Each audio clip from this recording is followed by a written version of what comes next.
So good morning guys, at nandito nga tayo sa aming CR. Tapos meron ditong laundry area. Tayo ay naglaba. Ayan. Bali dalawang salang, puti at saka itong decolor. So basta naman kayo guys.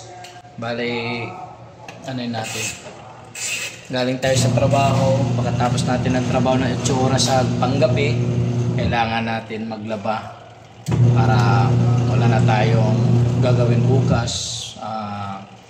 Pagkatapos natin trabaho, makapagpahinga tayo na mas maaga. So sa ngayon ay magpuyat muna tayo.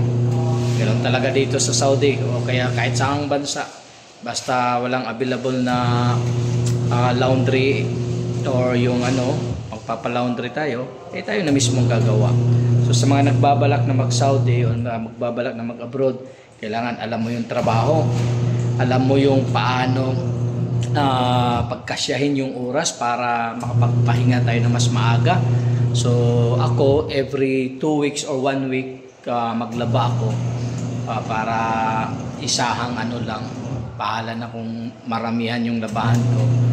Kasi kung araw-araw naman, puno kasi ito. Maraming gumagamit. So hindi ako naglalaban ng maraming tao. Parang sulong-sulo ko lang. So ganito kalaki yung aming laundry area. Iba't ibang may-ari ng washing machine, hindi pwede pagagamitan. Kaya naman, nilalagyan mismo ng lock para hindi magagamit kasi nasisira, tapos hindi naman magbabayad o hindi naman bigay kung masisira ang ating washing machine. So hindi sa pagdadamot, kundi talagang ganun kasi nandito rin naglalaba. So hindi naman sila marunong mag-alaga sa ating mga washing machine, lalong-lalo na sa pagda-dryer. So ganun lang talaga. Tapos meron maglilinis dito. Sa ngayon nagsisimula na siya maglinis sa labas. Yung mismong trabahante dito sa building na to. So yan ay CR ng paliguan at saka yung pagbabawas. Bale pinagsama-sama na yung dito na side at saka dito na side. Itong naman, gripo na maraming gripo. Yan makikita nyo. Maraming gripo.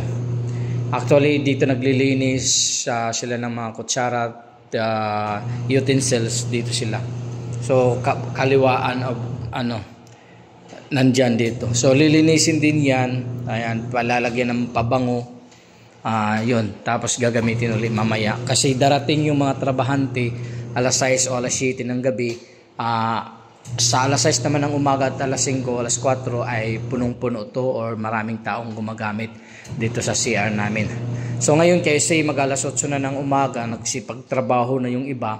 At yung mga panggabi ay nagsipagtulog na. So medyo sulong-sulo ko ang area ngayon. So na maglaba na wala talagang kakumpetensya at walang taong umano dito para hindi ko maamoy yung mga amoy nila. So dalawang kasi hindi naman masyadong madumi kasi hindi naman tayo gumagala o hindi naman tayo bumabiyahe. Hindi katulad ng Pilipinas na talagang malikabok. So dito hapawis lang at kunting alikabok kung sakali, hindi ganun karumi. So mapapansin nyo naman medyo bula pa talaga siya kasi nga hindi naman siya dumihin.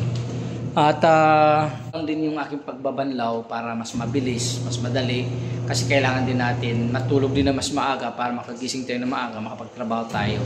So mas importante kasi yung tulog na mahaba o 6 hours to 7 hours, kung maaari 8 hours ang tulog natin para makapag-recharge tayo, makapagtrabaho tayo sa gabi para hindi mo sumakit yung ating ulo.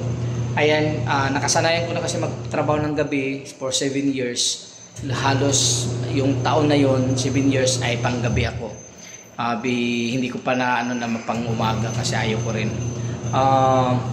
Ganito lang kasimple ang isang OFW sa mga nagbabalak na kailangan marunong ka magluto, maglaba, marunong ka ng manage ng time.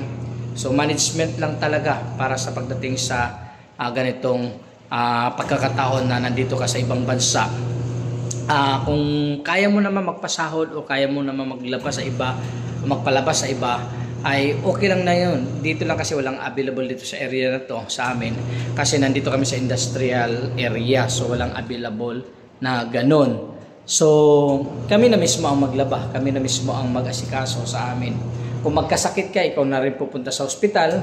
Kung gagala ka, kailangan may kasabay ka para mas budget yung pera na pamasahe, mas hati-hati kayo. Paglalaba, pagsasaing, ikaw lang din, kanya-kanya.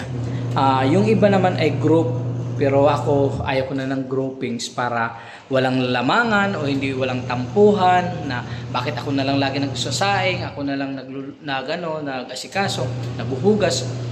Kaya mas mainam yung mag-isa ka na lang talaga na magagawa mo ang gusto mong gawin. Kung kakain ka man o hindi, nasa iyo na pa rin ang desisyon. So ganun yung aking pero sa mga bago pa lang talaga dumating, normal lang talaga yan na magsama-sama muna sila sa batch nila na magsasaing, magsama sa pagkakain. Pero kalaunan, magkanya-kanya rin yan kasi iba-iba ng schedule, iba-iba na rin yung katamaran talaga ay nagbabago na rin kasi yung iba talaga hindi na kayang i-sustain na siya nang lagi ang may tuka sa kusina. Yun. Naranasan ko din yun nung una akong abroad na share muna. Tapos kinalauna nagsolo na lang din.